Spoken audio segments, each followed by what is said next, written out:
Joe and Hampton, lights dim, it's game time. Interview sharp, cut through like a shank line. Stick lounge, stories unfold, real and raw. From hustlers to dreamers, breaking laws with a claw. Microphone warriors, capturing life's conflicts. Sitting across legends, tales flick like black picks. Drop bars, not mics, knowledge, it rains. From the streets to the beats and everything. All right, Stick Lounge Podcast coming to you guys from Des Moines, Washington. How's it going, everybody? What's going on, man?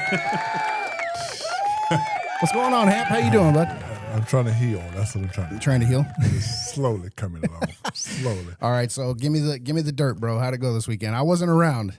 So And you know, I'm gonna tell you right now, I appreciated it. I needed a little time to get some stuff done at the house and, you know, a little me time. I So was like, oh, man, the guy bailed out on this weekend, man. Really? no, Come hey, to be fair, I asked you. You said, nope, stay home. So how'd you do? Anyway, the weekend was busy. You know, I started feeling it the second night, Yeah. you know, with the knee problem, you know, back and forth. You know, it's not like you're just walking. You walk, stop, then you put pressure, you know, like a shock. Yeah, You know, especially in the kitchen because you're going Stop. you're like running lines in Like, yeah, basketball. exactly. So it begins to wear on you after a certain time, you know. Yeah. And I'm sure I'm here about it tomorrow because I got an appointment tomorrow. But anyway, the weekend was good. How many people showed up for Michael Powers? Michael Powers probably had about 45 people. And last night was a good crowd. Last night was about 40, maybe 45 people last night. Really? For Duo Bravo? Oh, yeah. It was packed both nights. And Nice, man. That's awesome. busy. And How'd Cat hold up? Cat held up pretty good, you know. We still got a few things we need to go over, you know. but she did well. She's a seasoned professional. Yeah, she's seasoned. So I always look forward to a challenge, and that was a challenge last night. You know, last night and Set it up Friday for night, yourself. you know, so you know, but you know me, I'm not afraid of a challenge. So I mean, I got bills to pay, or I can be on the side of the road with a sign. That's true. You know. That's true. Some people do both. You know, some people got that full-time job and they make money on the road. So But Creole Soul, of course, live music.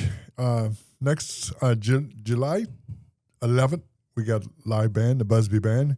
And July 12th, we got, again, the Duo Bravo again. coming back. again. I'm surprised. That's a big crowd for them. Yeah, it was a big crowd. It was Michael Powers even came back and said, "Man, you got a nice crowd here." Yeah. Nice. So, and then, so What we got something up our sleeves. What are we working on? we're working on something up our sleeve right now. Let me take a look right quick. Okay. So Michael Powers was supposed to play at Creole Soul on the 25th, which is a Friday. But we're going to do a change of venue. Yeah.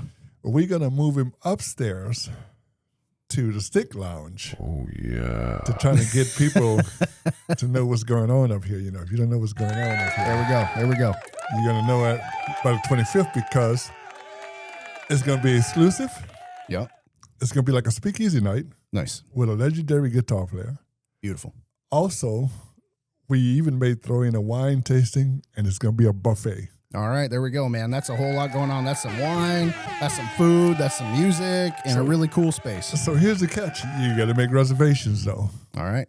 You know, if you're not on the list, you're not getting in. You know? Where they make reservations at? We're going to work on that today. So, Okay. or sometime this week, you know. All right. I mean, we're everywhere. Instagram, Facebook, YouTube, TikTok, Hamp's website, emails. We got stuff everywhere. But that should be interesting, you know, especially for those who haven't seen the spot. Yes. You're going to be amazed. Yeah, for So, sure. And a couple other things I want to touch on real quick, too, for the lounge. We are still looking at August 30th, right? August 30th, yeah. August 30th. We are planning on and hoping. So far, everything's moving forward. We're going to do a hot rod bike show here. Yeah, August 30th, starting at 4 p.m. Yeah, so we're going to have some custom cars, classic cars, some bikes, and then Creole's going to be open downstairs, and then the lounge is going to be open upstairs. And upstairs, what I want to do is have a greaser pink lady night. So come dressed up as a greaser or pink lady, just like the movie Grease. T-Birds, 2. right? Best costumes are going to get some prizes. So that's what we're shooting for, August 30th. Yeah, so that's pretty much my event calendar to take me out of July. You know, Yeah. the whole stop right there with July because August I'm gonna be everywhere. Yeah. Food truck. Yeah, and as far as August too, I'm going to throw this out. I think we're going to take podcasting off in August. I got a lot in August. You got a lot in August. So right now we're booked up into the end of July for the podcast, and I'm going to start booking into September. But you know everything I've got going on in August between different things for my wife and Lily going back to college and everything else. Yeah. So scheduling podcasts and editing and stuff. I think we're just going to take a little break. I mean, look, we've got 24 episodes out right now. That's not too bad. That's not too bad. We're rolling pretty good, and we're booked up. So I think we're going to take a little break in August. Maybe I'll put out some other content that we've got to keep everybody going. But as far as scheduling, I think that's what we're going to do. Yeah, that sounds great to me. We've been pushing, bro. We've been pushing. I forgot what my wife looked like. I went home. Well, and the other thing too that I want to throw out there real quick, and then we're going to jump to our guest. I want to get some really cool, spooky, crazy stories in here for Halloween season. For October, I want some locals to come out with some weird stuff. I know everybody's got a ghost story or a UFO story, or we're in the P&W. Somebody has to have seen Bigfoot. Come on, somebody.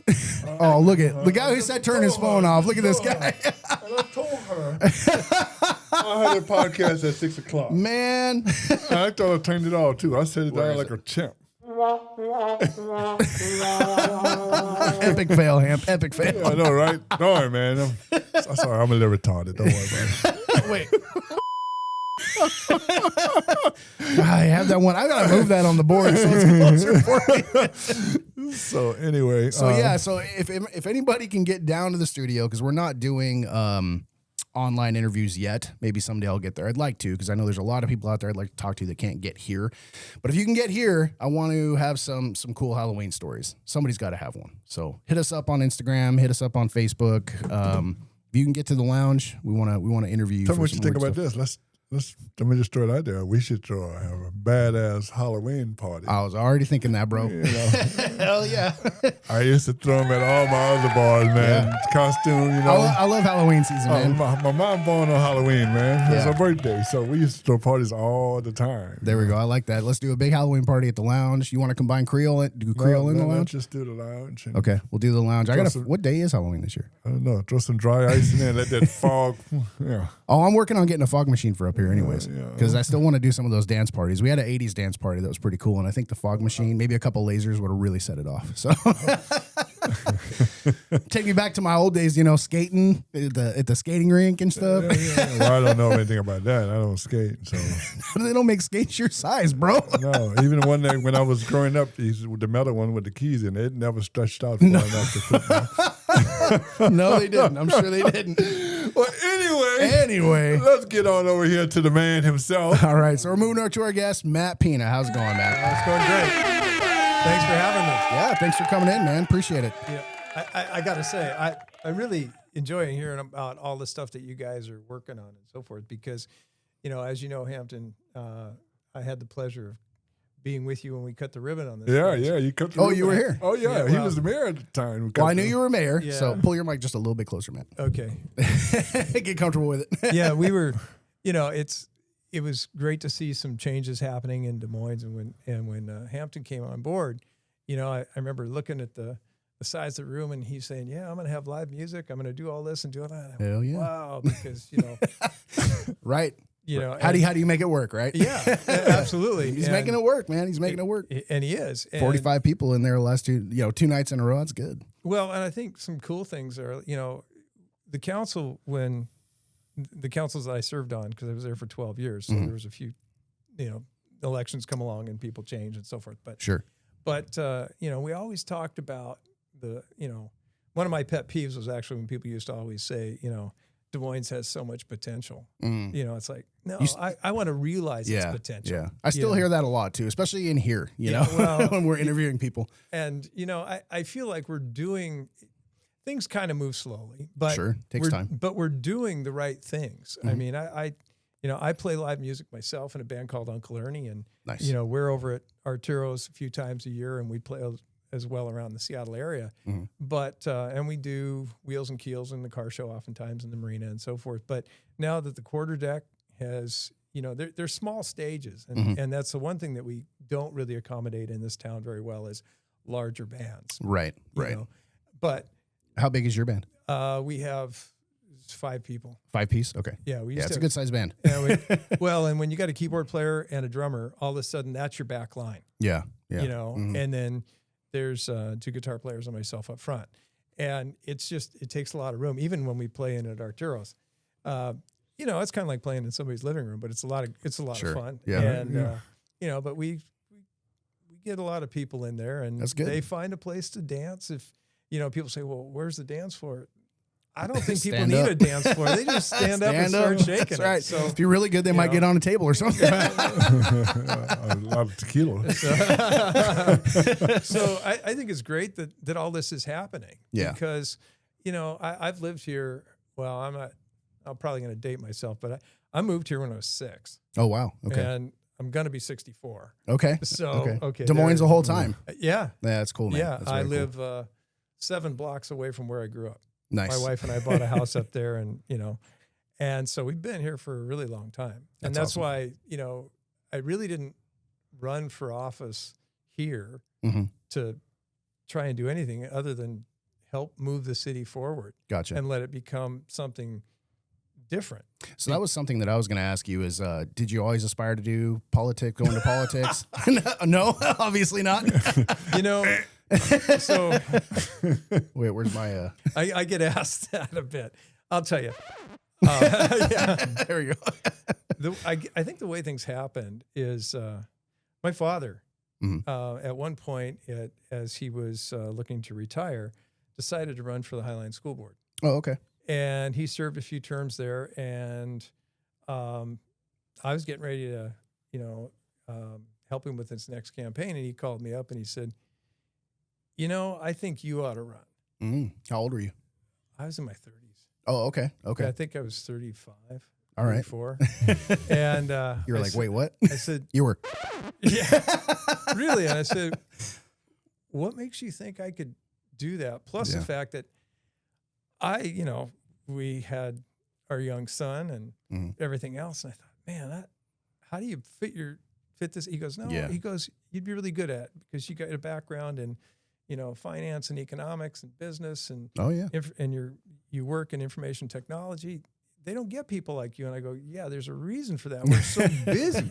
Yeah, that's true. Very true. And Time, right? Time. yeah, Yeah. but again, I think he saw something in me that I didn't. Mhm. And matter of fact, I know he did because I clearly didn't. Right, right. And no, So- that's good though. He should, right? I mean, So I ran and it worked out. nice. You know, it was So you ran for city council? no, at that time I ran for school board. Oh, for school And so board. Okay. I served 8 years on the school board. Wow. And, you know, I was very involved in a lot of getting the new schools around here because the Highline School Nice. District runs from actually Des Moines all Mhm. the way up, just right up to West Seattle.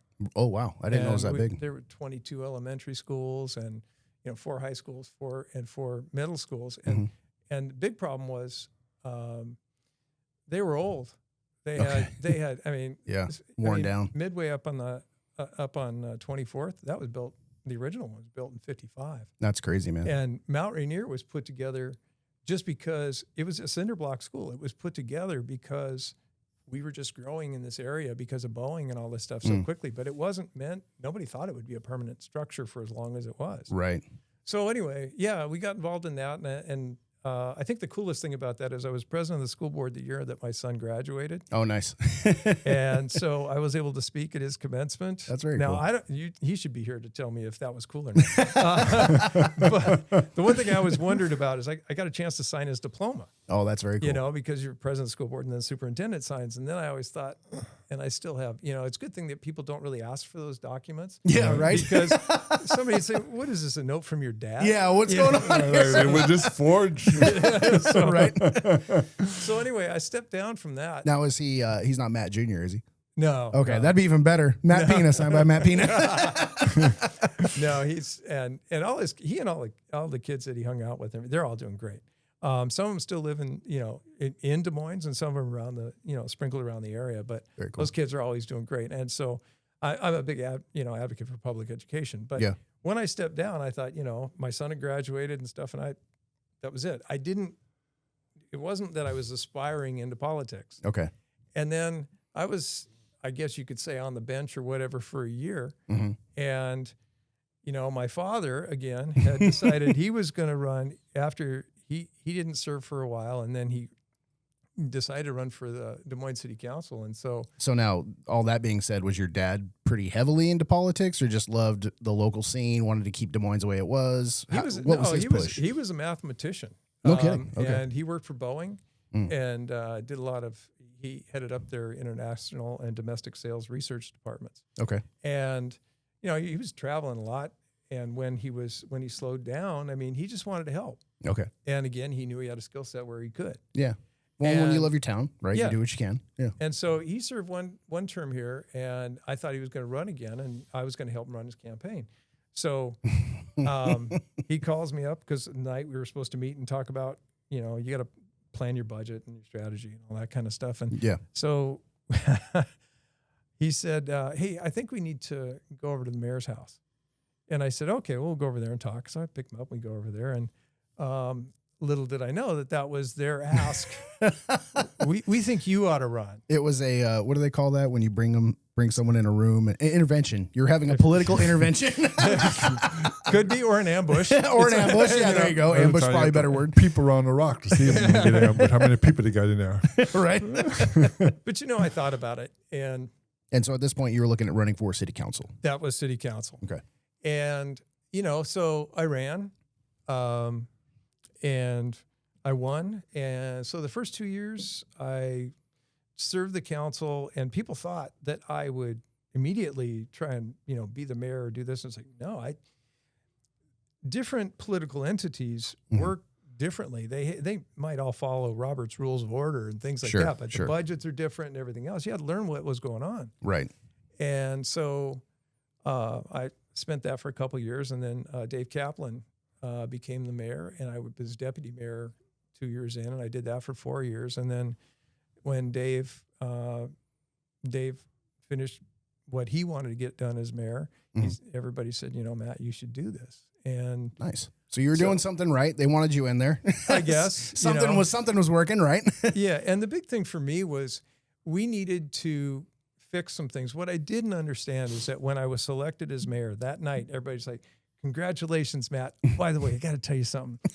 We're not going to be able to make payroll in 6 months. Right, We right. are on the brink of bankruptcy. Right. And I was like, Right. are you kidding me? Just what you want to hear. Yeah. Right. And Vic Pennington, who still lives in the city and also did the majority of his growing up here, was the deputy mayor. Okay. And so we said, no, we're not going to do this, not on our watch. Nice. And so we sat down and we had some discussions, A lot of number crunching. put a plan together. And, you know, some of it, there are always hard decisions that you have to make Sure, when that time sure. comes around. And one of the things I have to really give to the employees of the city of Des Moines is that, with the exception of the police department, everybody got one furlough day a month because we didn't want to get rid of people. You wanted, these people had dedicated their lives. You didn't Sure. want them to lose their medical benefits or anything else. Right. And I knew that one day a month was going to hurt, Yeah. but they did it. We were solvent in 6 months, sustainable in 11. Yeah. And when we got the money, we paid them back. Nice. That's awesome, man. I mean, that's awesome.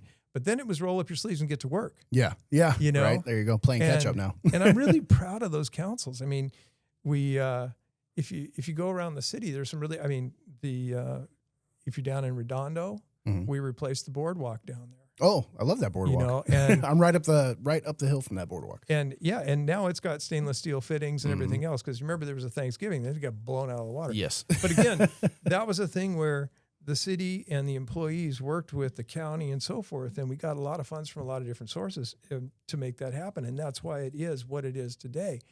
We Can I ask real quick before we get off that? What's going on with the pier at Redondo? the pier at Redondo. Is that just so far gone that No, it's been closed for? well, there's the pier and then there's Salties, and Yeah, and Salties. I can't really address the Salties. No, I keep stuff, but- saying opening soon, opening back up. It's never opened back up. They Yeah. still have all the stuff in there. I go well, down there often. that's up to those are That's a business thing. Those are business Yeah, decisions sure. and so forth. However, I will say it is on a pier itself. Yeah, it is. And the reason that the fishing pier closed down is because its pilings were rotting Yes. and they had to be redone.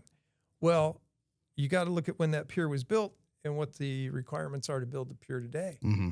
And you're working with the, Department of Fisheries, and there's a lot of permits that have to be had. Plus, I don't know if you guys saw the news lately, but Des Moines is the six-gill shark capital of the world. Really? Yeah. I didn't see that. Explain that again. Six-gill sharks, and I'm not a scuba diver, but So are these the little guys? I've caught a few of them. No, Not the milk sharks. Not a six-gill shark. Six-gill shark Six-gill's a is a full-size full-size shark. shark, but they have 6 gills. Okay. And they tend to be very, very deep, submarine depth. That's why I asked him. Explain that again. I don't go in the water anyway, so it don't matter to me. Well, I go fishing out here. I've caught those little, I think they're called Hampton, milk I'm with you. sharks. You got to realize that when you're in especially the ocean or whatever, you're not top of the food chain. Oh, no. I don't do it. No. So- You know what scares me more than anything out there is the jellyfish, man. There's a ton of jellyfish out there. Well, okay. I don't go out there that far that often, so I don't really see 'em. My wife was telling me about a story about a boat that got flipped over Capsize. recently, yeah. Mm. And I said, maybe they did some navigation wrong. I said, if I'd have bought a boat, I'll pull out 30 feet, maybe 40 feet from the dock and stop right there. This dude was looking at a boat. Where was that boat? California? One in California, one in Alaska. One in California. And he's like, hey, man, if I get this boat, will you sail it back for me? I'm like, what? I'm not going to. I can tell you, I love boats, but I think the best boats are the ones that your friends own. Right, exactly. Exactly. I've got one of those. I've always wanted a boat or a bus. Yeah, well, So I looked for a boat for a year, probably. you have a big. I got a big RV now, so Yeah. that'll take care of the bus I part. think I ass say RV. the boss or something. Yeah. Okay, yeah. Can't miss it. You can't miss it. And it's wrapped in black with the New Orleans Saints. There you go. Stick Lounge Podcast, Creole Soul, so it can't be confused with anything else in Des Moines. Yeah, we look big time for sure. I've only seen pictures of it, but I can tell you, it's definitely you. Yeah. So, Anyway, so yeah, 6-gill shark. I did not. yeah, we also have. Was that like on the local news, like Channel 5 discovered it Channel last 5? weekend? Okay. Yeah, I've been paying attention. Councilmember Jeremy Nutting and Councilmember Matt Mahoney Mhm. are both divers. Oh, okay. And they're probably better to address that than I am. At All one right. point, we were trying. At one point, we really wanted to work on Redondo and make it a kind of an underwater museum. They have a for pretty cool divers little and stuff like that. what is it? Highline College has the aquarium down there. The aquarium. They have an aquarium still at the end of the pier there in Redondo. Yeah, and that's addressed all, and I don't know if it's owned or leased or Oh, like whatever, privately but or it's something? that's all through Highline College. Oh, it is. Yeah. Oh, okay. Do they still have the project where the divers going to clean up? They pull all the trash out. Oh yeah. Because I I took the food truck down there a couple of years ago, and that's what they were doing. They had a bunch of scuba divers, and they was picking up trash, cleaning up a certain area. Yeah, you get some. I like it. You said just picking up trash. Some of it's not trash. Some of it is like they found urns where somebody went down to spread mom and dad's ashes or somebody, and oops, Drop the whole thing in there. They found fire. They found all sorts of things. I bet. Yeah, I bet. and it's like, It was trash for me, but ours is a different story. I did some scuba diving in the lakes in Arizona, and just in the lakes of Arizona, you'd be really surprised what you can find, man. It's crazy. Yeah, so anyway, to get back to the pier. Sorry. So what you have to do is you have to allow light to come through it to help feed the little fish up by the shore and stuff. And So they got to redesign it then completely. yeah, and I think it's in design right now. Oh, okay, cool. And so yeah, there's still a lot of projects. The funny thing about government and everything else is that it takes a long time really to get things done, and people don't always understand it because they say, it's like, well, the flag pavilion that was just done, and I'm glad they did it because I think we need to honor our vets, and Yeah, 100% agree. Des Moines Memorial Drive used to be a living road, Yeah. and they had trees planted there for people who had given their life in, I believe, World War I. Oh, wow. But they were the kind of tree that wasn't indigenous to this area, and they all got diseased over time and they died. Well, that flag pavilion, not only is it a welcoming into our city, but It's in a really good spot. It's in a great spot, but its foundation was cracking and everything else, and it was, it wasn't.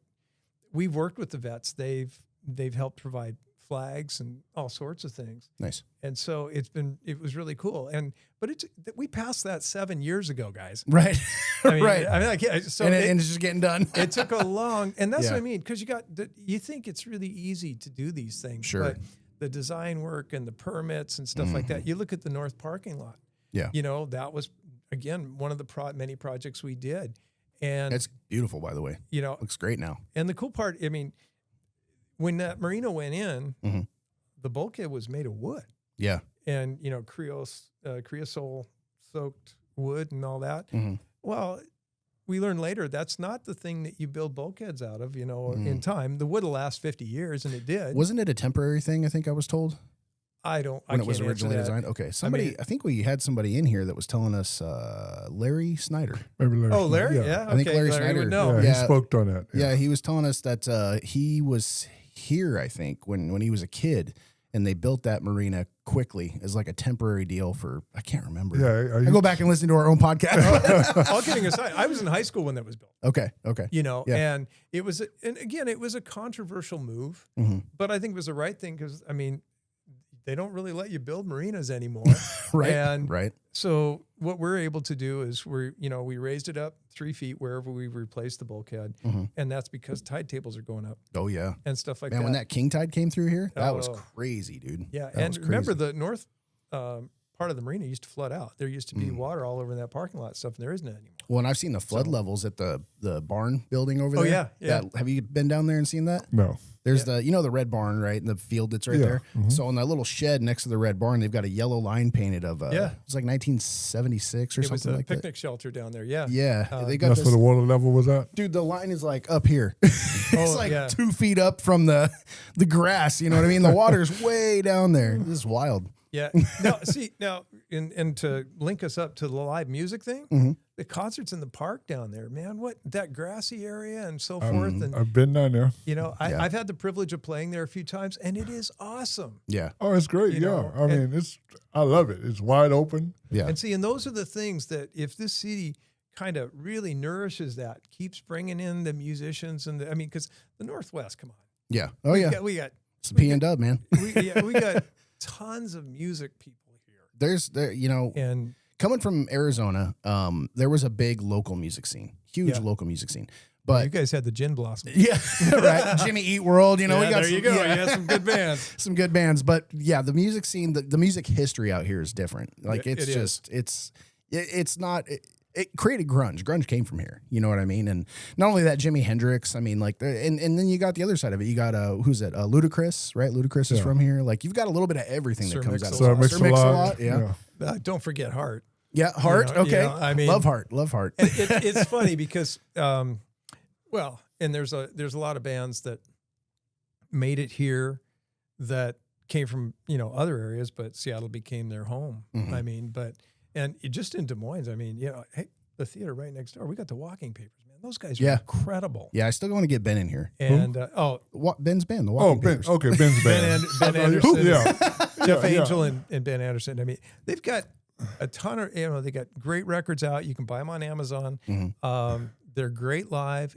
They're an original act. They're Yeah. not and really, really well crafted stuff. I haven't seen him yet. You I got to see him. I've Where do seen they him play at practice. Yeah. I mean, you hear him practice Yeah, while I've we're been here. over there. I've been over there watching practice, Yeah. but yeah, they're really good. Yeah. No, they're just really talented guys. And Isn't the guitar player? Wasn't he in like?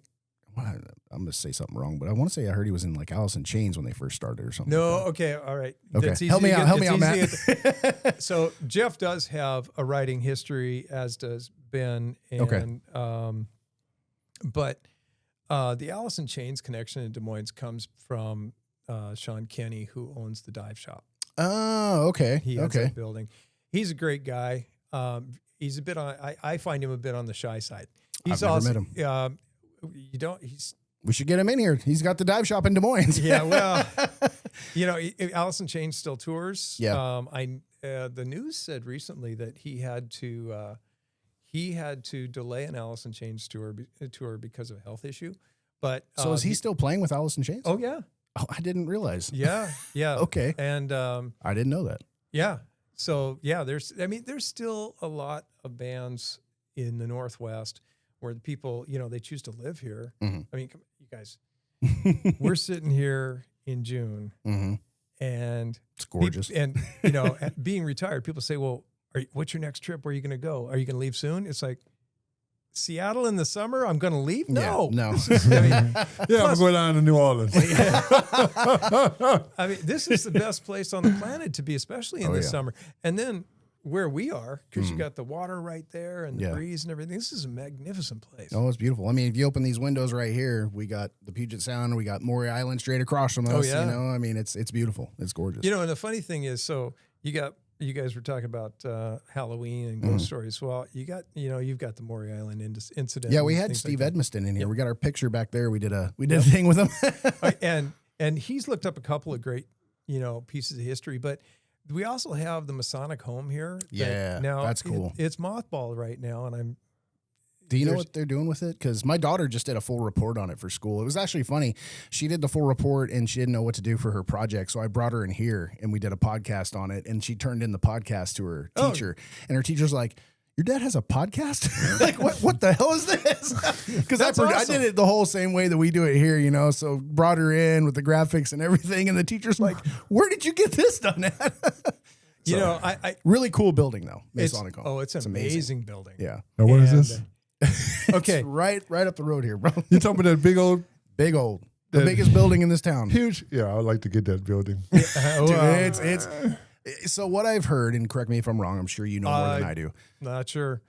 So there's been the land purpose auction that's been going for a little while, and they've been trying to push to do something with the land. I don't know who owns it. My daughter doing a report said it had been sold 2 or 3 times, and it's owned by some real estate company now. But there's a push here locally to keep it. And what I signed a petition to keep it, and what they want to do, they're not sure what they want to do with it, but I think what they want to do is open it up and revamp it enough to have like a museum and basically like a hall where you could like have events and stuff. The other idea was to demo it and That's what I heard. put a park there. That's what I heard. It was going to demo it. I was like, how can Well, you demo this? It's such a It's beautiful. I got so many ideas for this building. Right? Why you want to make it into a concrete pile? Yeah. No, I agree. so the thing about it from a developer's perspective, it's on 29 acres. It's huge. Of unobstructed view property. I'm seeing dollar signs in his head. Okay, so I'm just saying. Yeah. All right.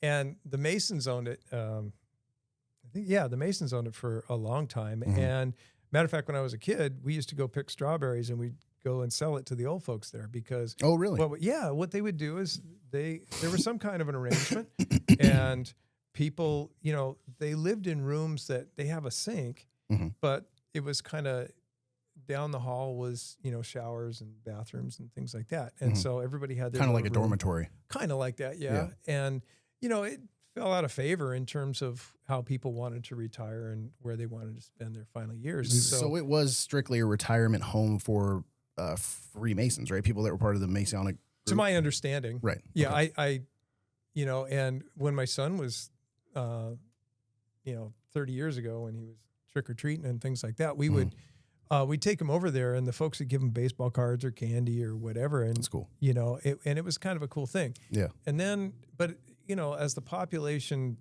went down and they weren't leasing or renting or however those arrangements worked, then the Masons decided, okay, well, let's change it.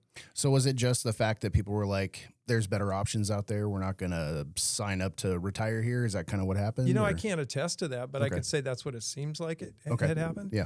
And, because a lot of the retirement communities now for folks, they want what they call the cruise ship concept. Oh, yeah. Yeah, right. So you got a bunch of different restaurants, or you got a restaurant that serves a bunch of different foods every night, and you got programs and things like that. So everything's planned out for you. You just show up and go. And you can get on a trip that's going to go someplace and so forth. So they have all these things. The casino, always the casino. I've done a lot of. That was actually suggested to go up there at one time too. Oh, really? Oh gosh, the number of ideas that have come through with that place. I bet. So really, where it's at now, I really don't know. They used to have our wine festival there.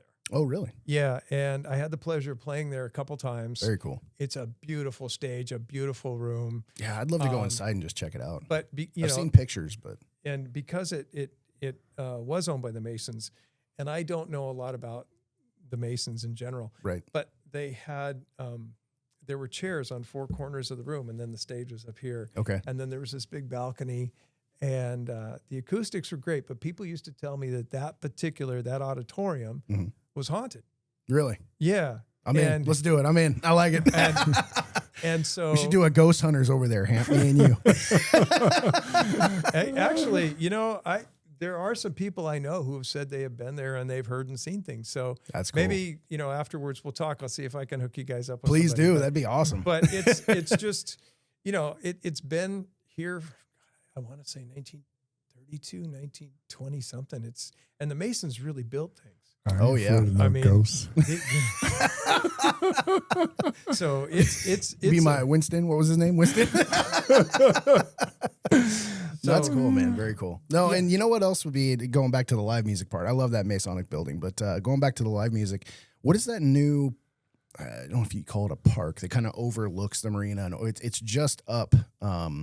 Oh, that's Lookout too. Lookout. That's a great place to set up and have music. You talking right down that corner? Yes. Yeah. I know the lady who owns the house right in front of there. You know? I mean, she probably wouldn't be too happy, but that was actually owned by.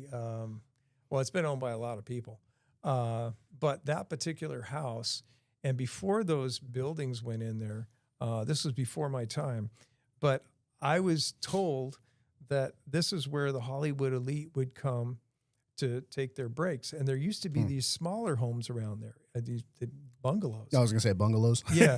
Beach bungalows. And then that was the central house. Oh, okay. And so that's the original house still there. Oh, yeah. I don't know when it was built, but it's beautiful. It is beautiful. And it's in a good shape, too. Yeah, she's been in the bar a few times. Oh, okay. Yeah, and there was that's where, so what happened was when Roger Baker moved up here from California to become our police chief, he and his wife Shirley bought that place. And Shirley wanted to restore it to its original glory. Okay. And their neighbor, who happened to be my junior high and high school vice principal, Dave Peterson, had the piano from that house. Oh, really? And once they got their living room done, he gave it to them. That's cool. And those are ivory keys. No kidding. That's how old that stuff is. Yeah. So, I mean, that's cool. There's a lot of great history here. Oh yeah. And and we're fortunate. I mean, that's why we like doing this podcast too. I mean, I love learning about all this stuff. I'm new to the area. I mean, I've been out here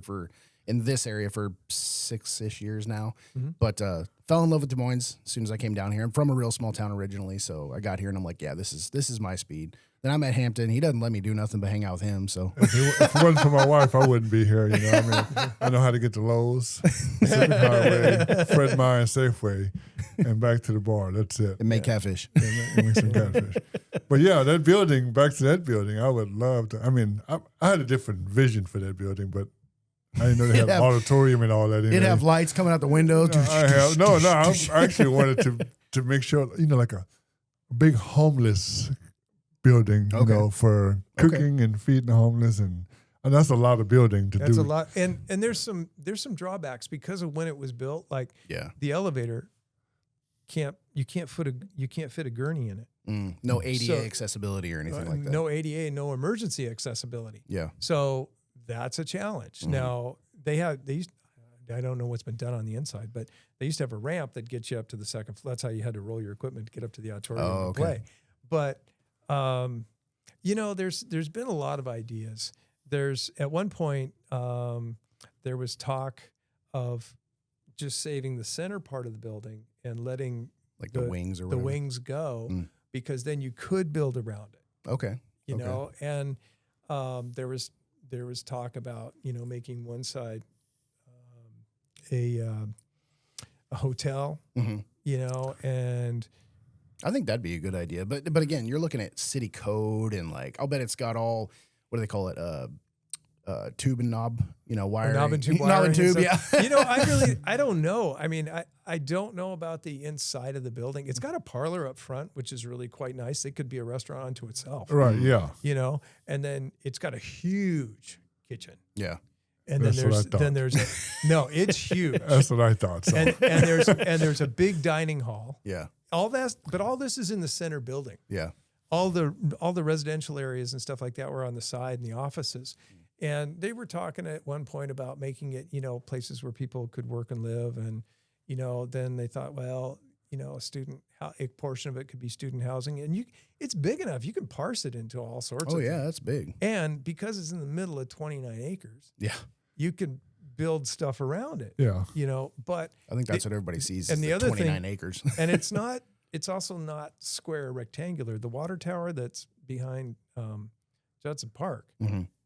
is for that building. Oh, really? Yeah. Oh, okay. Okay. Yeah. So I'll be damned. again, I don't claim to know really any more than anybody else around Sure. here knows. Well, you know more than me. In the Definitely know more than beginning, me. when I was serving, I met with several people. Mhm. And the first people that had right of refusal on it really had some awesome ideas. Oh, really?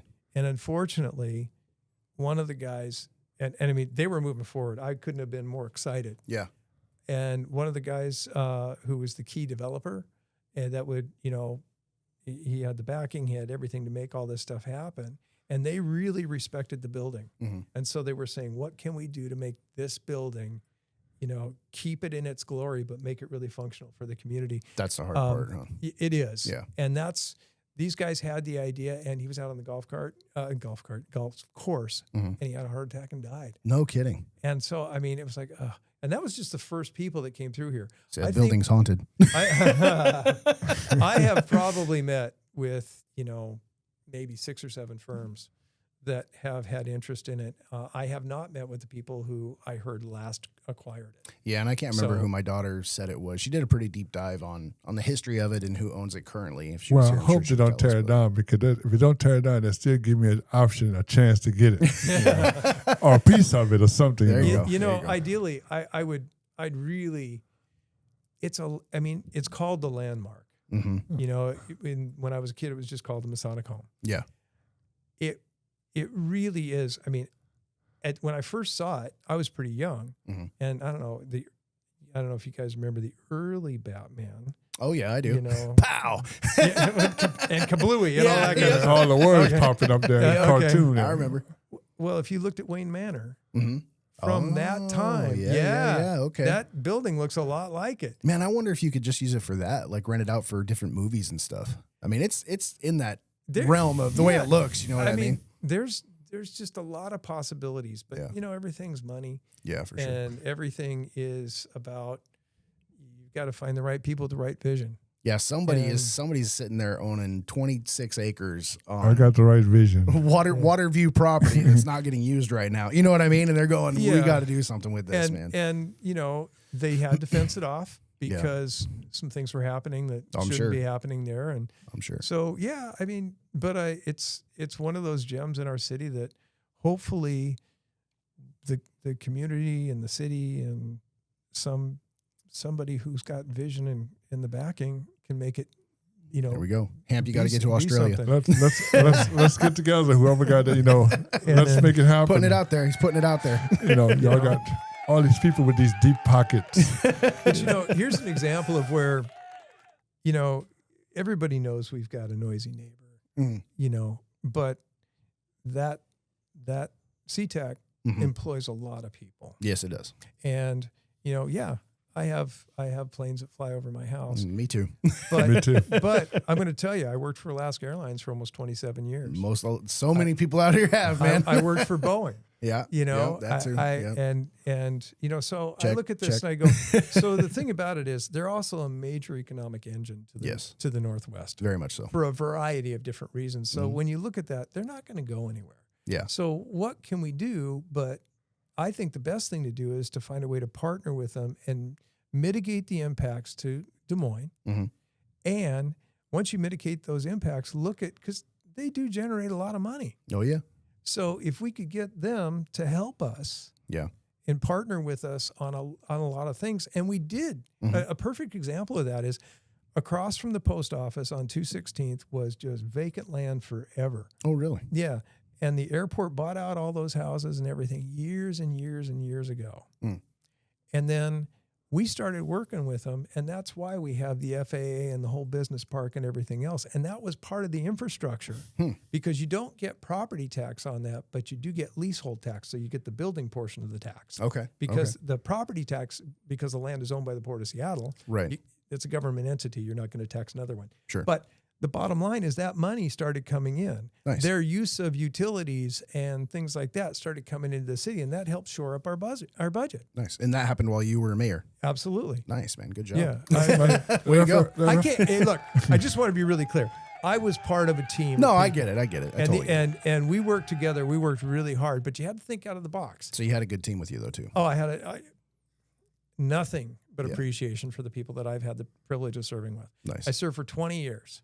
You were 20 years? 12 years here, 8 years on the school board. And what I can honestly say is I love serving for those 20 years, but I put self-imposed term limits on it. All right, there you go. And I can respect that. I can respect that. I got in and I did what I could do to make things better. And I left them with a healthy budget, a healthy police department. Because I've always said it, if you don't have if you don't have a safe city, you don't have a city. I agree with you 100%. That's just me. Yeah. Okay.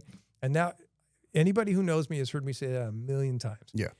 But we left them there. But again, it's important that we put people in those positions that understand finance and economics. Yeah. Because if you don't, when you have a healthy checkbook, then you have choices and you can do what's right for the people. Right. And you know what the people love? They love what you're doing. Yeah. They love the live music. They love, the events. They love all that kind of stuff. But they also want to be safe in their homes. Yeah, for sure. And they don't want to have And nothing else really matters if you can't, That's it. sleep at night, right? Yeah. I mean, or leave your house and not worry about it getting broken into or something stupid. And our officers, I mean, many have changed because it's the nature of that kind of work. Sure. But our officers are nothing but class. Yeah. In my experience. Oh, we've met quite a Okay. few of them. Hamp's good friends with a couple of them. So. and I'm just saying that, I feel very blessed to have met those folks and been able to support them and support the union and so forth. And I think we really have something unique and very great here. I agree. And I think people just need to, support things. Go out to the community events. Don't cocoon in your house. Yeah. Go out, be involved, but Support the local businesses, support the events. Yeah. Farmers market, all that stuff. all that stuff. Yeah. I mean, but the key is when we do look at, councils and the council elections and so forth, we need to find people who understand business, understand, like I said, finance and economics are absolutely critical. Yeah. Because you can't spend what you don't have. And you can't, and sometimes governments do that saying, well, we'll just raise tax. Well, there's rules around that, but on top of that, you can't tax people out of their situation before they say, I'm going to leave. I got to go do something else. Right. Right. So, and if you do things in the right way, you can build healthy budgets and so forth, and you can help the food banks and you can help all sorts of people. Yeah. But you got to be real about what you can afford to do. Plus, the organizations, a lot of what's happened in Des Moines over the years has been volunteer based. And I think that's awesome. Yeah. So it's about a community working together.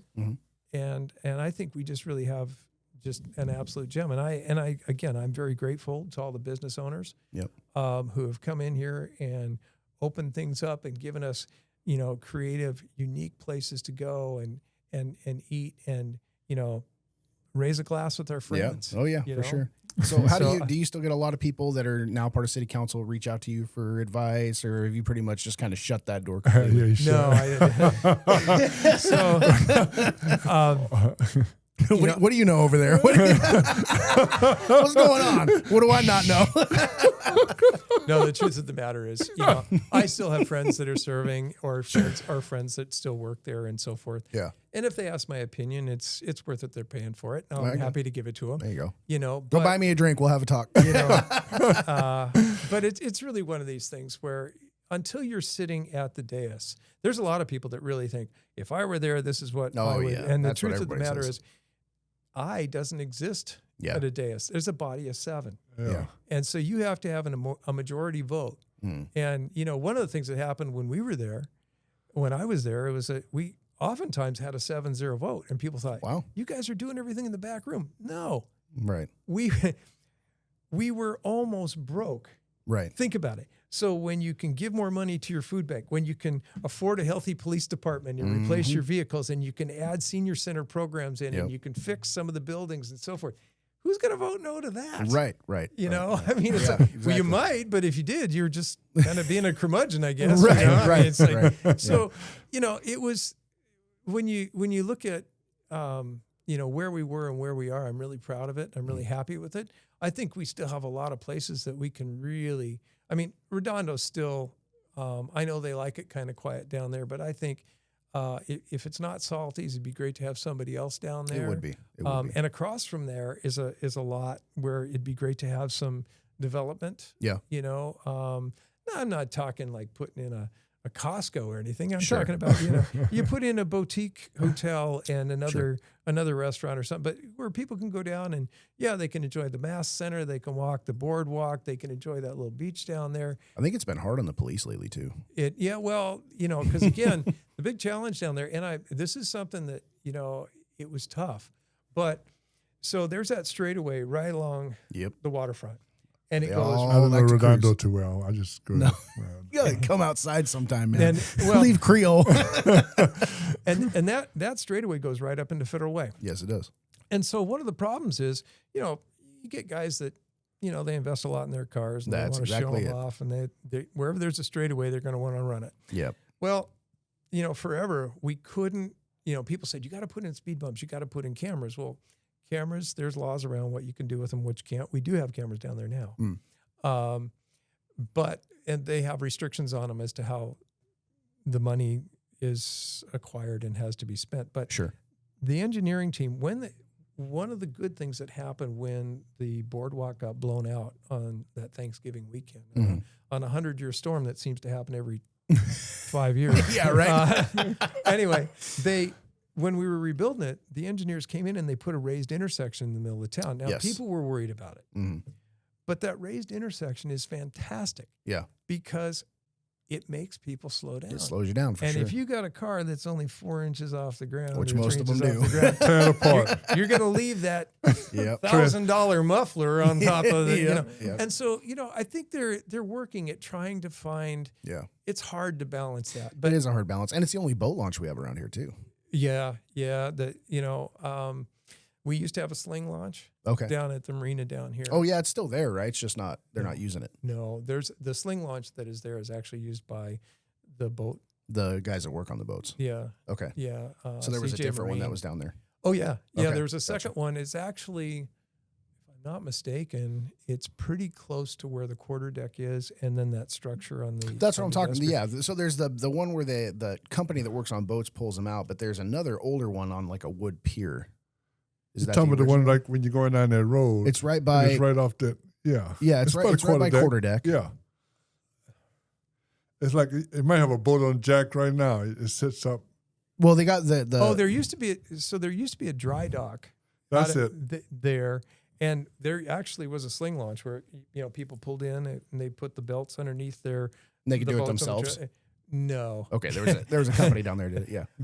It's kind of a bad thing if you let people do it. No, themselves. that's why I was asking. I'm like, that sounds You know, crazy to me. It doesn't seem like a hard job, but at the same time, you know, if you don't get those belts on right and so forth, it just dropping a boat. It's all fun and games until somebody's Chris Craft is, Yeah, you know, right. you know. So anyway, no, it's it got to be a point where it wasn't generating enough revenue to sustain itself, and you know, whatever happened. This was before I got elected or involved actually, and so they decided to take the sling launch out.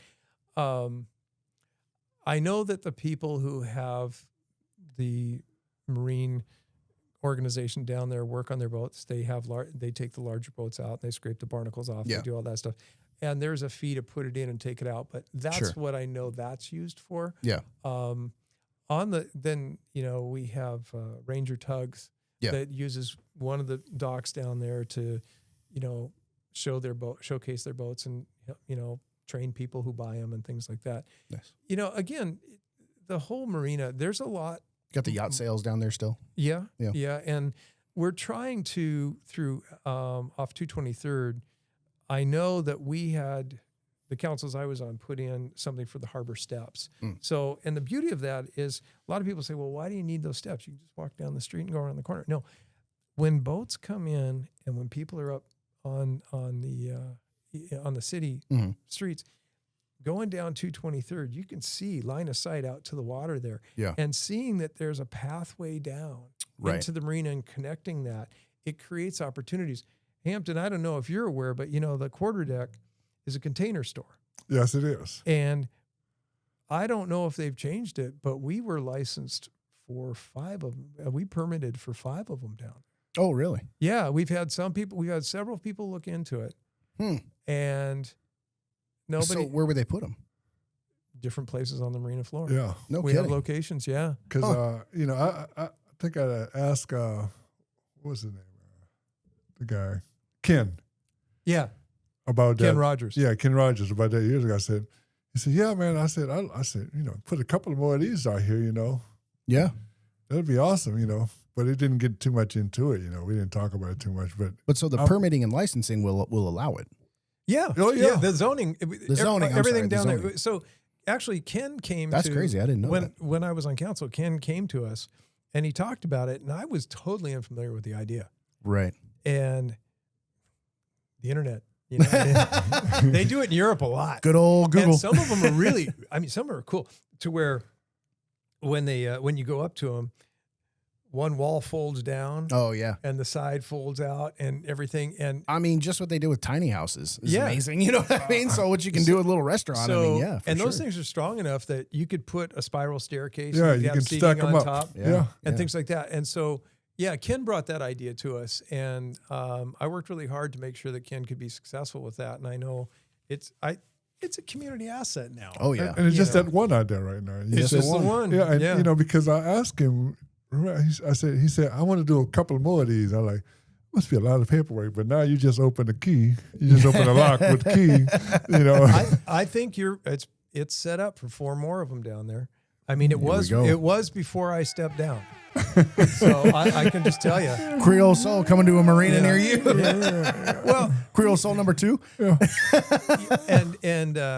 I think there's, if you can get those harbor steps in, create that connection. The other thing that we wanted to do, the city did it years ago, but we wanted to do it again, is, we did underground backstage alley. Mm-hmm. So that and that's the objective to that is to create something that's walkable and has more than just, a few businesses on it. It has a lot.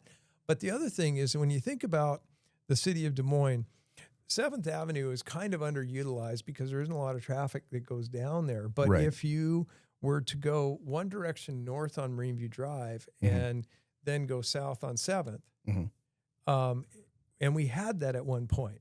Right. All I remember is people complaining about it. And I was a kid.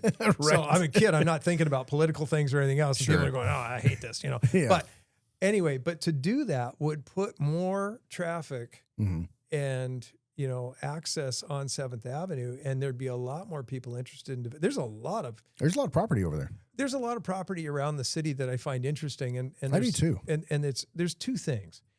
In some cases, there's properties here that have been owned for a very long time.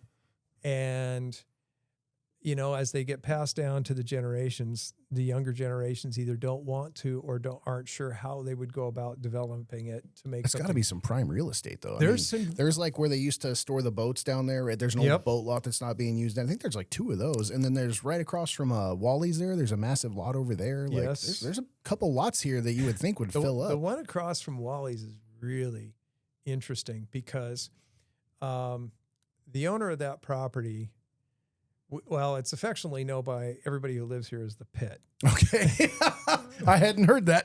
if you call it the Pit, people go, oh yeah. Oh, okay. And it's a great place. It's right off Marine View Drive. Oh yeah. And it's been undeveloped for, ever 20, 25 years. It used to be the Blaze Boats. Oh, really? Yeah. Blaze Boats used to be there in insurance when I was a kid. And when that building went down, it just never was redone. And so who owns it? Who owns it? Yeah. I don't really know right now. Okay. But somebody owns a prime piece of real estate Oh yeah, right there. yeah, I and mean, the city knows who owns it. And Sure. you know, if it's the same guy, we've talked to him just let it sit several there. times.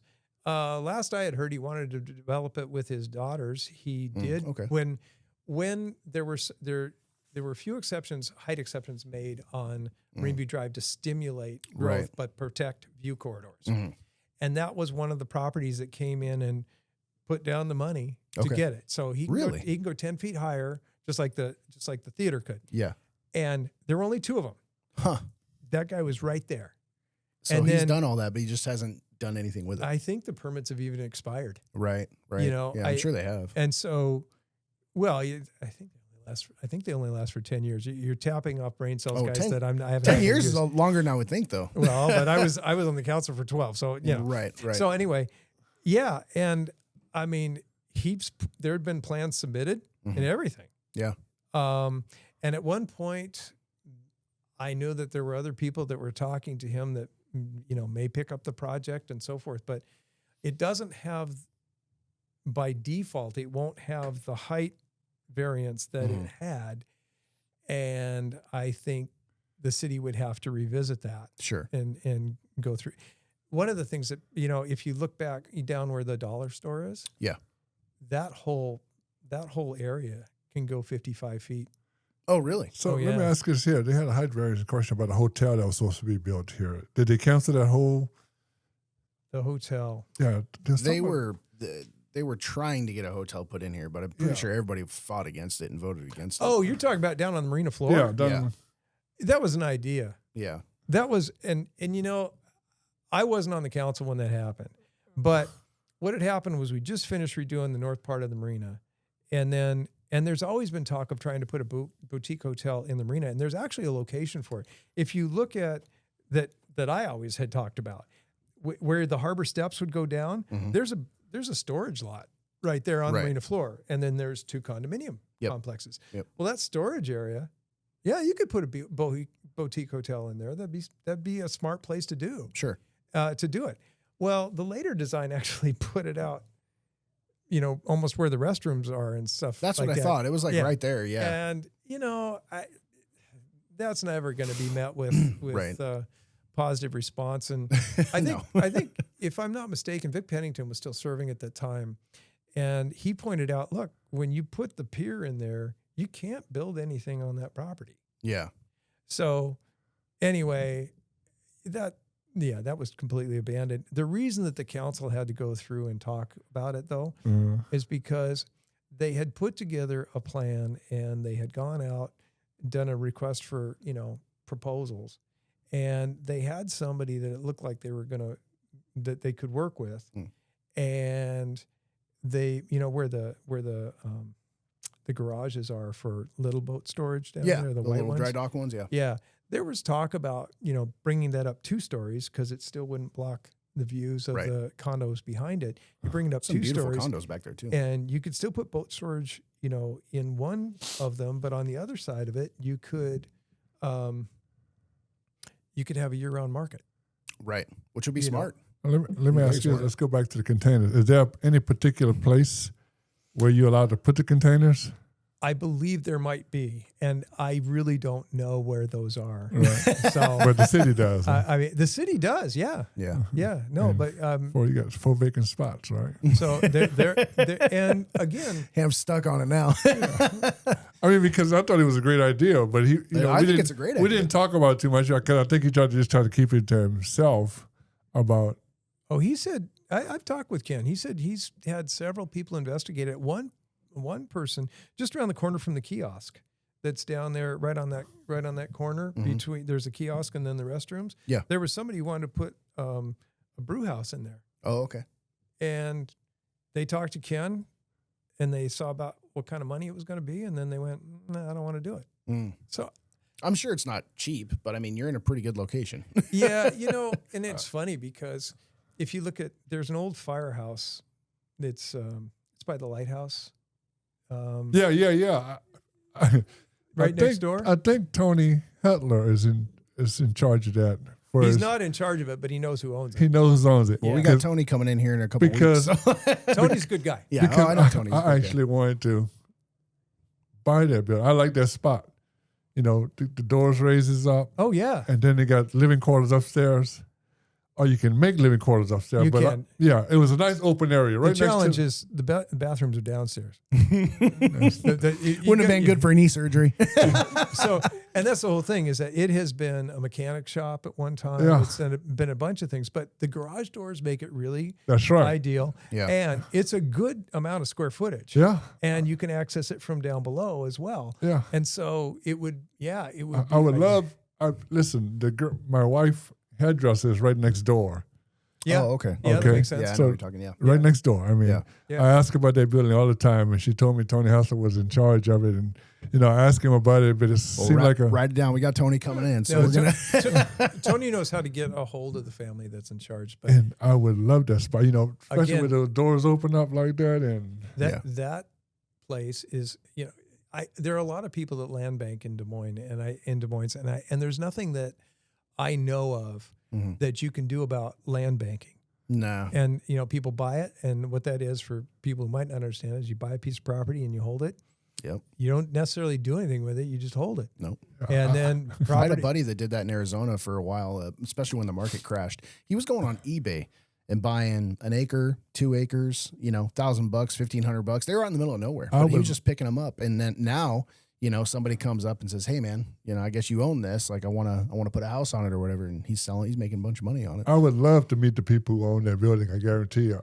I mean, because you look Well, at the you talk to the Tony. pit. It's not moving. Yeah. But somebody owns it. You look. Pit. I didn't know that's what it was called. You look That's funny. behind Via Marina. Yeah. You cross. There's that huge field. Big lot. Yep. There's a guy who owns that. Yep. And he's not selling it. The property you talked about down by Bank of America. eBay. Yep. Somebody owns that. Yep. All of these places. And like I said, you go back to where the Dollar Tree is and those that little mall is up there.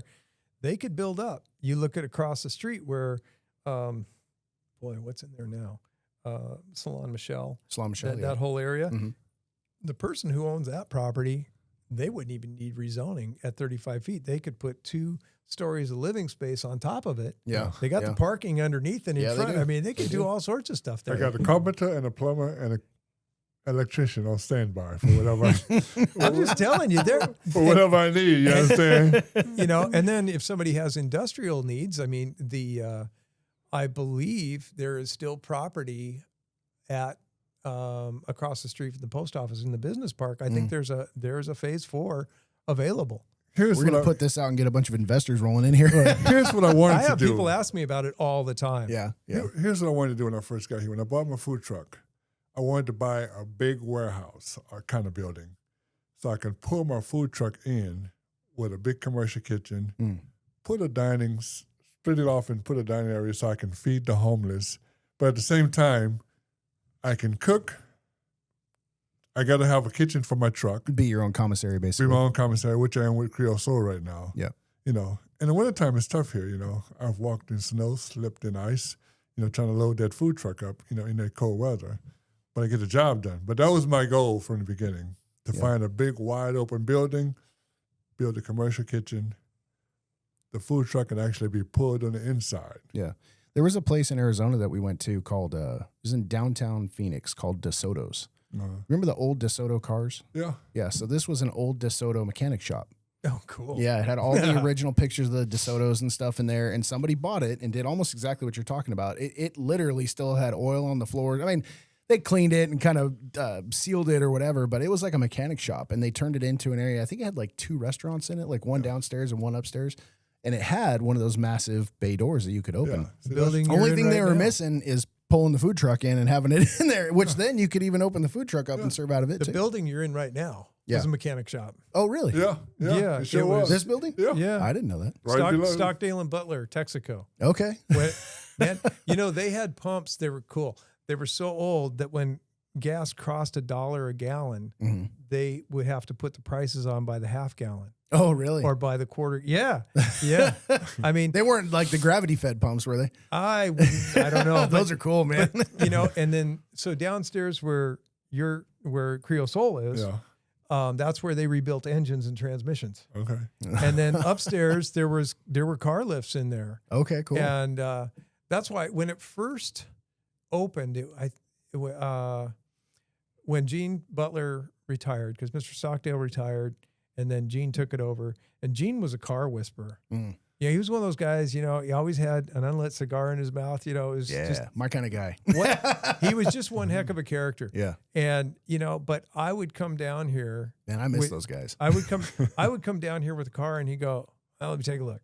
And I had an old Chevelle. I had a 69 Chevelle. My wife and I had that early on. Beautiful car. Beautiful car. And anyway, I took it out on 509, and of course, you know, it had a V8 and stuff like that. And You open her up a little bit. I You was gotta just open her up a little curious, bit. you know. A little bit. It's a 69 Chevelle. You got to open it up a little But bit. here's the thing: it wasn't automatic, and what was weird is you got a little red line when you're in drive. Okay. Oh, so yeah. Okay. I got on the freeway, and I thought, well, let's go for it. And all of a sudden, that needle moved, Oh, no. and I went, oh, that's weird. Linkage in the transmission. Well, what happened was I didn't seem to affect the performance of the car, so I kept driving and just being the ignorant person I was. And then one day I pulled in, I said, Gene, you know, this is what's happening. He goes, well, let me take a look. 3 or 4 motor mounts are broken. Oh, so it was twisting so much. The It was engine- moving the, Yeah. wow, holy cow. He said, we can take care of that for you. But he says, these engines, man, if you do that, they'll roll over on the accelerator. yeah. He says, you better be ready to turn the key off. That's crazy. So Gene just knew stuff. yeah. And you know, these guys, they were amazing. Yeah. And when the shop, he sold it to one of the guys that worked for him, and he had it. But as time went on and cars got more electrical and everything else, it was harder for them to stay independent. It's a pain in the ass now. And so, because you go down to some of those car shows, you look at the old 54s, man, I love 56, 57 Chevys, you can crawl in there. That's it, man. I mean, you could Sitting there on the fire. sit on a fender and do what you need to do. Do what you got to do. Yeah. You know, My first truck was a 57 Chevy that I built myself when I was a kid. You know, I bought the 57 with the original i6 in it for like $1,200 from a farmer. And I got like a 72 Chevy square body with a 350 in it for like another $1,000 from another farmer. You know, they were just old trucks sitting out there. And pulled that i6 out of the 57, dropped that V8. Well, I rebuilt it, then dropped the V8 into the 57 Chevy. And I built it, I didn't have a welder at the time, so I bolted the hood and the fenders together so I had a tilt front end. So you could pull the whole front of the truck up and work on that motor, man. I loved that truck. Loved it. But yeah, not anymore. You know, now, you know, my daughter had a Civic. I can't get my hands in there to work on it. My car's got all kinds of plastic and shit on it. I can't do anything to it. You know, open the hood on a car these days, it's like, you know, if you got to change an air filter, you're going to have to take the engine out. You know, seriously, man. You know, my niece had a battery go dead in her Jeep. You know where the battery is on a new Jeep Cherokee? In the back. It's under the back seat. It sure is, because I had a 735 IR BMW. Woke up one morning, it was dead, and I didn't know where the battery was at. I was all underneath the hood. I had to Google where the So I battery called- was on this thing. I'm like, what the hell? I called BMW up there. I said, I can't find the battery in there. I think it's dead. They're like, it's underneath the back seat. You sure? Yeah, it's on the passenger side underneath the back. Fucking shit, there it was. You got to be kidding me. I have a friend that knows cars very, very well. And he and his wife bought a BMW. Mm-hmm. And so they get the car home, and he's, you know, he can change his oil. He can do all that kind of stuff. Lifts the hood. He goes, there's no dipstick. Right? How do you know? Yeah. And so he asked, and then, no. No dipstick. I don't, my understanding is that you have to take it in, and while the engine is hot, they pressurize the system. I have seen that. And they push the old oil through and push the new oil in. Yeah, I've seen and that. I think there's a detergent that cleans it or something like that. Right. I'm like, right. wow, you know. Yeah. But again, There's no drain plug. I mean, I don't know how they do it. Baby Gate or Forerunner, that's no dipstick. There's no dipstick in it? No. What? Dipstick in it. Yeah. I got a guest had it like, listen to the valves every time. Wait till it stops clicking. Well, that's a way to bring us back to music. There we go. You know, There we go. There we you got the rhythm of your Forerunner, man. I better go put a half a chord in here just to play it safe. Yeah. I don't want to hear no cymbals. Yeah, right. Cymbals are not a good sign. Not a good sign. So let's go back to that. So currently not in politics anymore, local politics. No, people have asked me if I'd run again, and I've learned to never say never. But right now, I just don't see it. Is your dad still around? No, we lost him a few years ago. I was gonna say you might show up. He might be like, son, no, here's your flyers I made for you. I miss him a lot. He was my best friend, and but really where I'm at right now is your family gives up a lot for you to do that. Sure. So because you're working a regular job, Mm-hmm. and then you're serving in the public, and they don't really pay much money. Oh, right. I mean, what a lot of people don't understand is I don't know what they make today, Mm-hmm. but the Des Moines City Council, when I was there, if you were a council person, you got paid $250 a meeting, and the mayor got $350. Mm. And the only reason the mayor got more is they had more work to do. Right. But there was a cap. Council members capped at $10,000 a year, Mm-hmm. and the mayor capped at $14,000 a year. And if you do the math based on the number of meetings, it works out. But it's all taxable. Oh, wow. Really? Yeah. Oh, yeah. Okay. So you end up paying taxes on that, and people go, You make about $7,000. well, and there was one meeting when we were working on something, and there were people that said, hey, you guys are just taking our money and all this stuff. And I said, they said, how much are you guys making? And somebody said, well, you can do a public records request. I go, no, I'll tell them right now. Yeah. And so I told them just what I just told you. And the person in the audience looked up and went, I wouldn't do that. Yeah. I wouldn't do that job for that little. I mean, for what the are you time doing? that you put into it and the stress, and then, But you don't the do weight. it for the money. Right. I mean, it's like, I don't play music for the money either. Right. Yeah. I do this stuff because I'm there. The greatest enjoyment of a performer is if you can raise a room. There you go. If everybody's having a good time, smiling, shaking it, doing all that, that's the glory of playing. Yeah. For sure.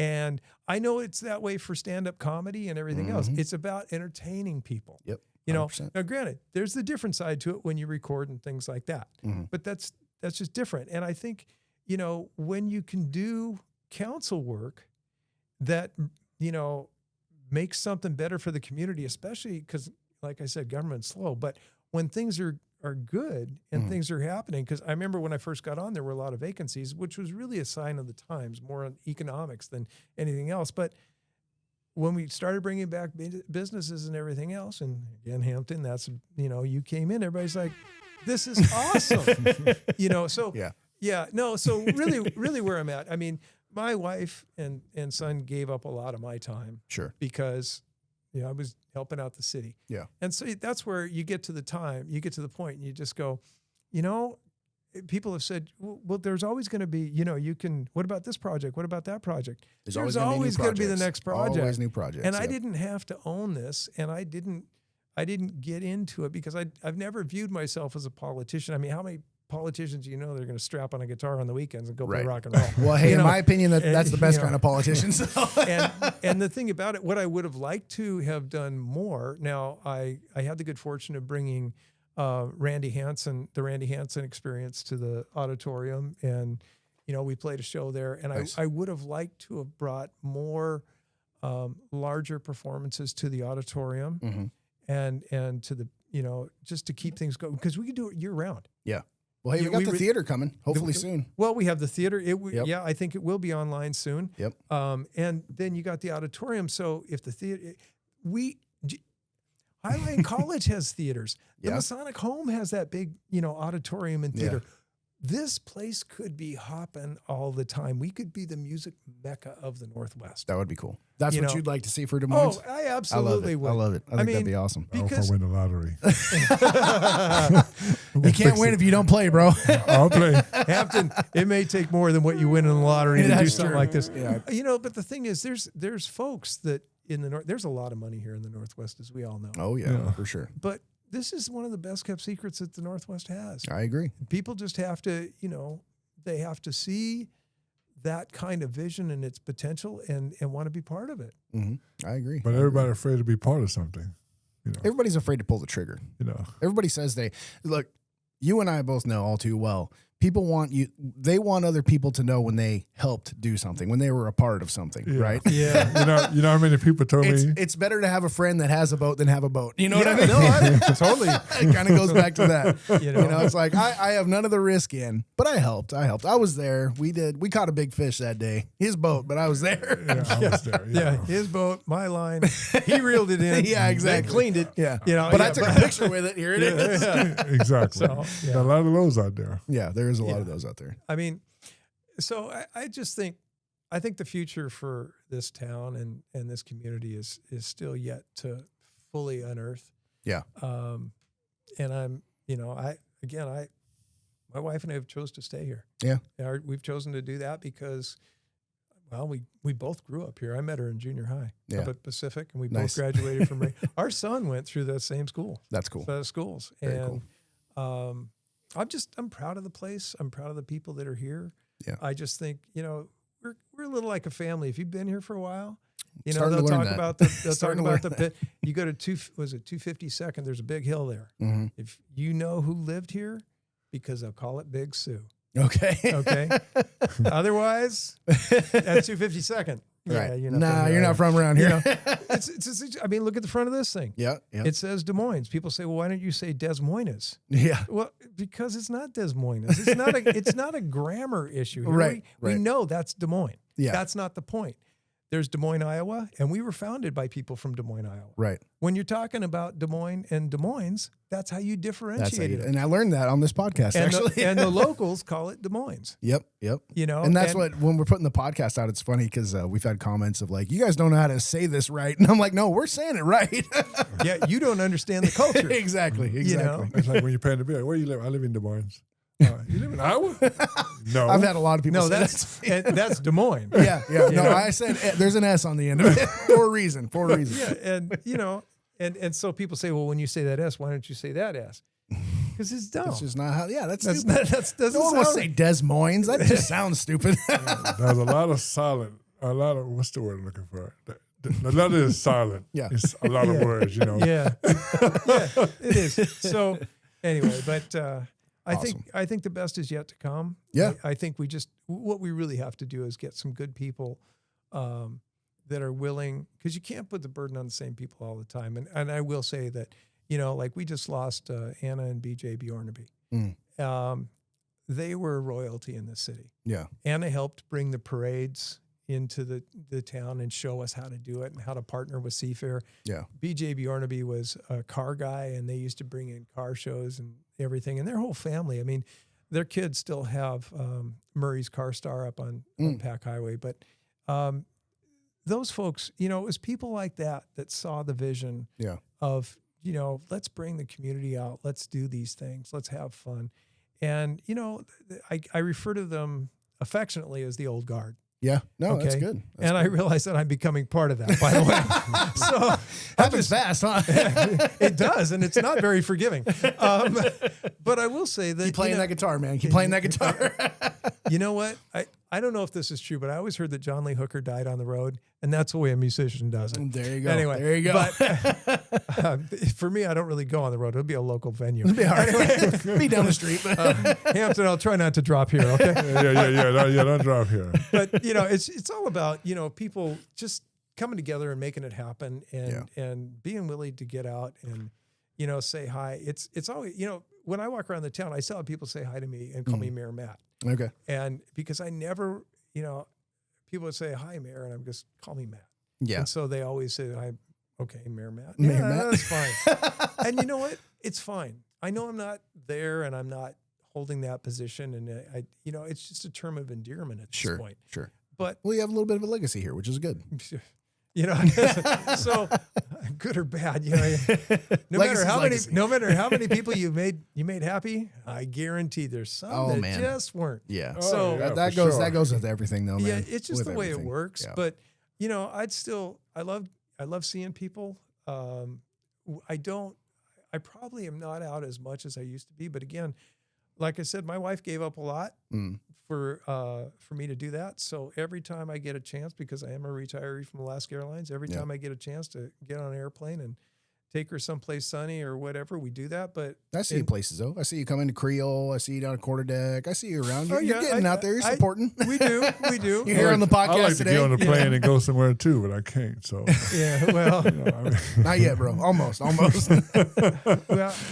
but it's the kind of thing that it'll come around for you. Do you know what's the biggest problem I think you have, Hampton? what's that?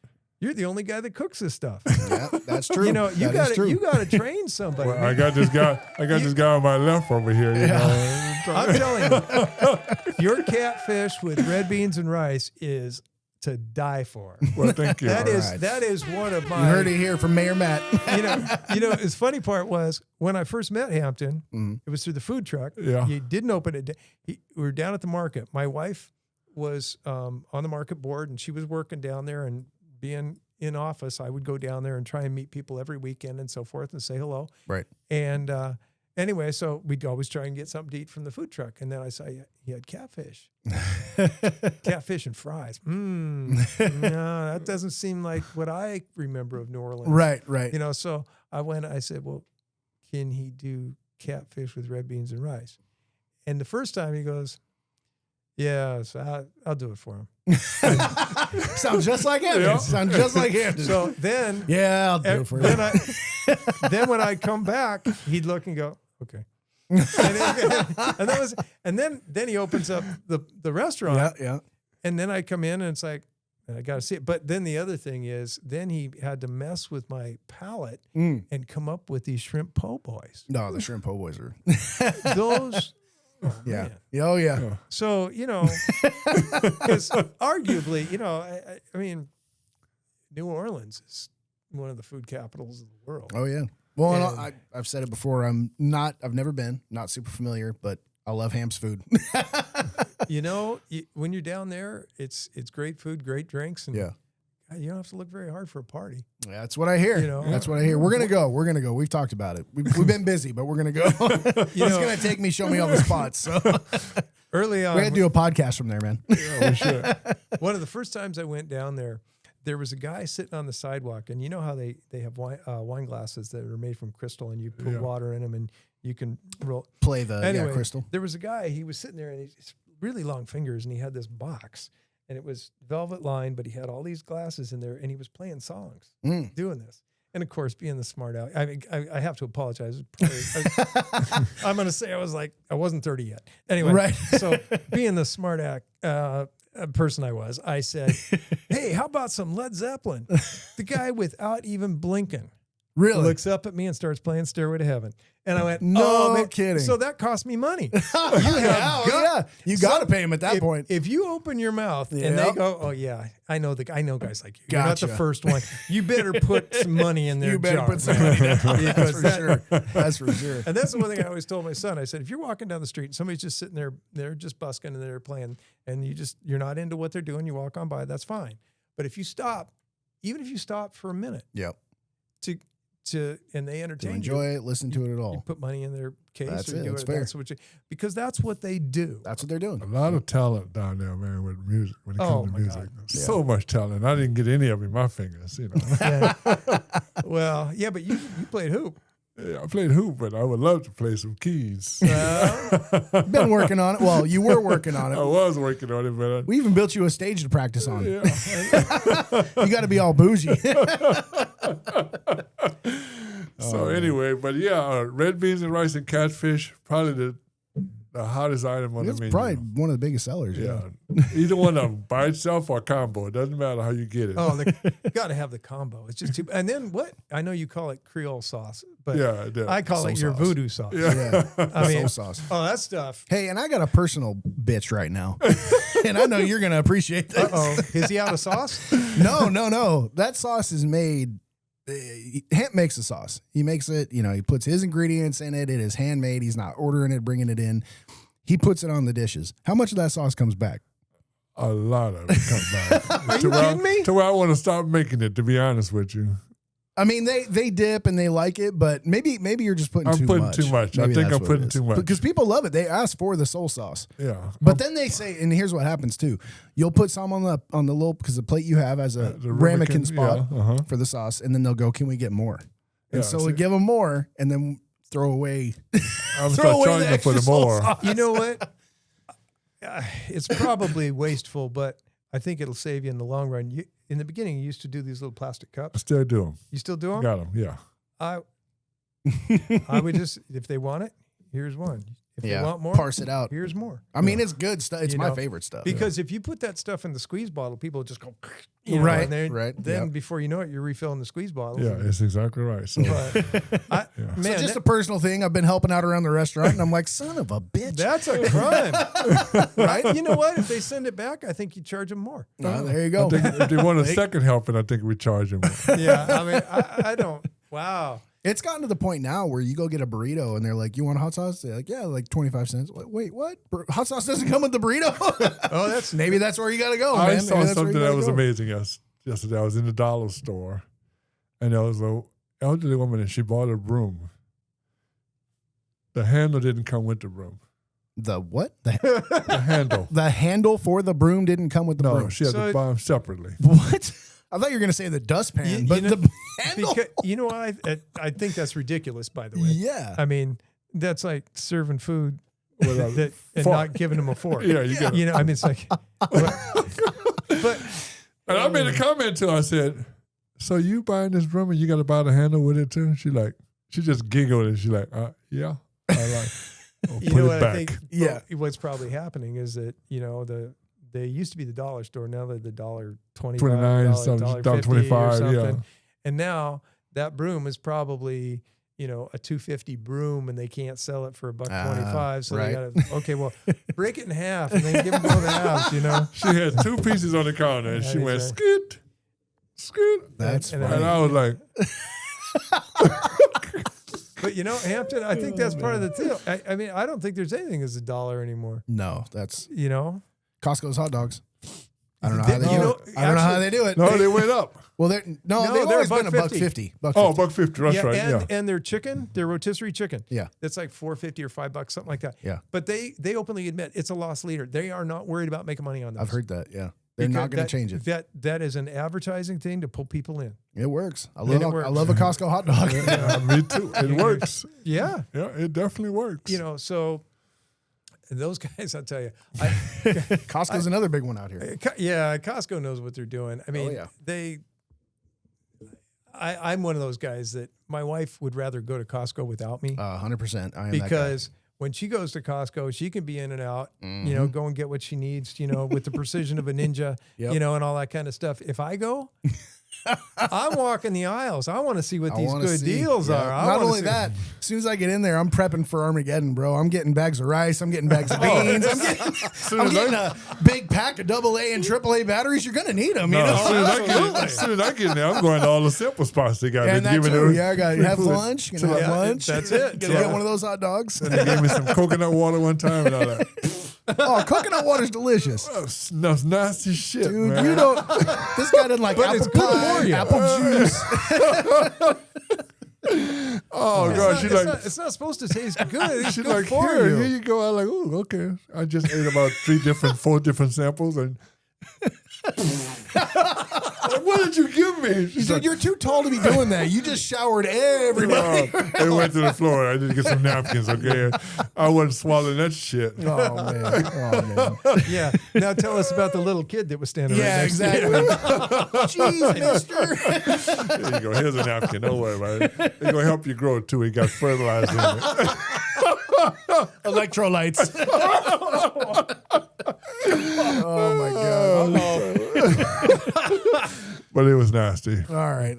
Well, on that note, guys, we're at an hour and 35 minutes. Are you kidding me? Yeah, No, see, huh? no. See, it runs, man. You It guys runs. are right. Yeah, it just rolls. You're like, I don't know what we're going to talk about. We just talk. And And I didn't even sleep last night because I was worried about this I conversation. figure you were. And you text me like, I thought we was gonna be there to use clothes. I want to see what we're gonna talk about. You know, I've had a lot of people reach out, and you were talking to Hampton A lot of the times, Only I'll- because I don't have your phone number. no, and that's fine. And if he's handling it, he's handling one less thing I got to worry about. But a lot of times when I'm setting it up, I get people, well, what can I see the questions, before we get in there? What are we going to talk about? I'm like, I don't know. We're just going to run, man. We're just going to get in there. We're going to talk. We know a little bit about you, so we're going to let you do your thing. And no, we like doing it this way. It's an organic conversation. We have a good time, and thank you for your time today. I can't It's a talk. pleasure. And if I could, just one thing. Yeah, please. I got to put in a plug for Uncle-Ernie. Yeah, go ahead. so- Websites, dates, times, everything, man. Well, We'll I'm not push it gonna. for I'm you. not gonna. Yeah, but eventually, let us know when you're playing at, when you're playing, how long Well, you're the playing. problem is, okay, so July 12th, I'm going to be over at Arturo's, and you already have somebody here. So, come see us both. Okay. Yeah. People can walk. The cover charge is exactly Yeah. 0. There you go. Come on, have a drink one place, come see another one. Uncle-Ernie, we play around the area quite a bit. You can catch us at theUncleErnieBand.com. You can follow us on Facebook. We've been together for 18 years. It's a band of brothers. It's You guys original music? no, Your cover. no, just cover music, and it's classic rock. Nice. I We'll like do it. everything from the Stones to Pink Floyd and we medley a lot of stuff. Awesome. So we have a Beatles medley. Everybody said, "Why don't you learn side 2 of Abbey Road?" I go, "Why? Because everybody else did." Yeah. So Right. we put our own medley together. There you go. Very So cool. and we're known for it, and a lot of people come and seem to really enjoy. We do things to get people up and dancing. Nice. We are a large band. Yeah. And it takes a bit of room, but we play throughout the Seattle area. We play up north. And most of the summer, because of whatever reason, we ended up doing corporate gigs. So Oh, nice. we'll Nothing be wrong with doing we'll be doing the show here in July, but then we won't be down in this neck of the woods again until September, October. All right. Well, we got people listening all over, so catch them. So catch them wherever you're at. Okay, and because you guys let me do the shameless promotion. Oh yeah. We don't do a lot of merch, but I have something for both of you. Oh, cool. Oh, well, thank you. Well, I thank you very love much. gifts. Let's see, Merry let's see. Christmas. That is a Oh, this is badass. Uncle-Ernie guitar pick necklace, I'm assuming. it Very is. cool. Oh, I'm gonna hold yeah. this up right here so everyone can see it. You got it? You got it covered? Okay, good. It's kind of backwards from where So don't forget, Uncle-Ernie will be where? there we go. We're going to be at Arturo's on July 12th. July 12th, and I strongly encourage. It's a block and a half up. Yeah. 2 blocks. Oh yeah. So walk between these places. Say hi to different people. Yeah. Because the one thing is you've got you got Michael. I got Michael Powers. No, you no, got I Bravo got the Duo. Busby band. Oh, no, the 12th I got Duo Bravo. Duo Okay, Bravo. and I've not had the pleasure of seeing them yet, but Yeah. one of the beauties of having live music in multiple places Mhm. is you can go, hey, I want to check these guys out. I'm really enjoying them. This is cool. Now I'm going to go see these guys. Yep. And just you can see a lot of different music. That's It's like great. in the French market in New Orleans, You It walk down- absolutely You is. walk down the French market together, band playing. My favorite bar is the Apple Barrels. Yeah. So it's a little bitty joint, but they have a 3-piece band in there. Amazing spot. Nice. Well, just the other night when they had the Pride thing down here in Backstage Alley, Yeah. they had MIB Fest down at Quarterdeck. Quarterdeck. Then they had the MIB after party at Arcade. Okay. Yep. So Hamp had a DJ going here. This place was popping. Quarterdeck was popping. The arcade was popping. Like stuff was going off all over the place, man. And that's and that's what's so cool. And the other thing is that's what we hoped with Backstage Alley. Mm-hmm. When you get more and more businesses around, you get people, just mingling. Yeah. I want to wake up this alley. That was my goal when I bought the live music. I want to wake up this alley. And when Ben and them get going over there at theater, I think that's going to be a big old, it's gonna help, yeah. putting 24 volts on the battery. Oh, than yeah. 12. Oh my God, you guys, they are. I'm going to throw one more shout out. Yeah, please. The Walking Papers. Not only are they an amazing band, but those guys have put so much energy. That theater, I went to movies in that theater when I was a kid. It was Disney movies, and then it became an X theater at one point. There was a record store where the little coffee stores going in. Nice. I worked at that that record store. It was Rebound Records. Oh, really? Yeah, I worked there for, I don't know, 3 or 4 years. That's through cool. high school. That's cool. And that's how I got into collecting records at one point. Nice. The guy who owned it, his name was Alan Hashimoto. He was an amazing drummer. He had total independence. He could have every limb of his body do a completely different rhythm. That's awesome. He man. was just an amazing player. Studied under Buddy Rich. It was great. It was a great inspiration for me to work there. But the point being is that that building looks like it's made out of cinder block, and it's not. Oh, no. It's the early phases of cinder blocks. They're more like clay. Yeah. And today, It's a cool building, man. But so they had to build a building within a building and do all these seismic improvements and everything. And they have really put their heart and soul into it. And I'm really hoping that this community is going to come out and support all the shows and so forth that are going to happen there. And you know, the thing about it, Hampton, is that not every performer can fill a 500. I believe in standing room, they can have 500 people capacity in the main area. So, you know, you got that going on here. You got somebody playing down at your place, and you know, granted, maybe you can only have 45 or 50 people here, but still, there's a happening. And then we got 20 up in the lounge. Let's do it, bro. Let's do it. And then, so I mean, I'd go on for hours, but this is the stuff that energizes me. I like it. Is this community just getting together, having a great time, and I'm big on live music. I've been all my life, but check it out, folks. I can tell you what's really cool, and you have really just added to it today, is everyone that we've interviewed on this podcast here in Des Moines. I mean, we talk to people that are not, you know, just about Des Moines and stuff, but the local people that we interview, whether it be, we've had city council members, mayors, not the current mayor, we're working on that, but we've had just a lot of people, Legacy Foundation, the Pride people.